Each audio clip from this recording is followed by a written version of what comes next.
কখনো কি একটা কথা উপলব্ধি করছেন? আমরা যে কথায়, কথায় বলি তর বিচার আল্লাহই করব। আসলে কি কথাটা কি একদম ছোট? আপনার কাছে মনে হয়? আমার কাছে তো মনে হয় না কথাটা ছোট। আমি লিটারেলি কাউকে আমি অভিশাপ দেই না। কজ আমি অনেক আঘাত পাইলে আমি তবু ধৈর্য ধরি, আল্লাহর উপরে ধৈর্য ধরি।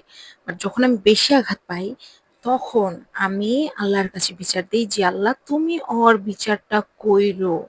যে আমার সরল মনটা নিয়ে খেললো, যে আমাকে আঘাত দিলো, তুমি ওর বিচারটা কইরো।"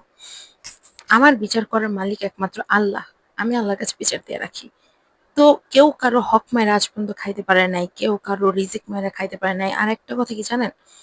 যে ধোঁকা দেয় সেও ধোঁকা খায়, যে ঠকায় সেও ঠকে।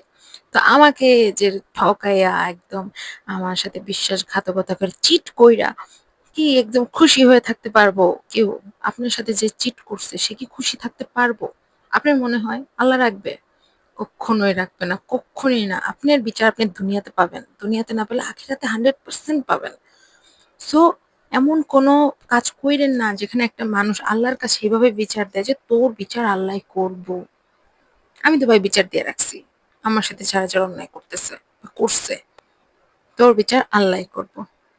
যে পুরো দুনিয়াটাকে কন্ট্রোল করে, যার ইশারা ছাড়া গাছের পাতা নড়ে না, সে বিচার করব।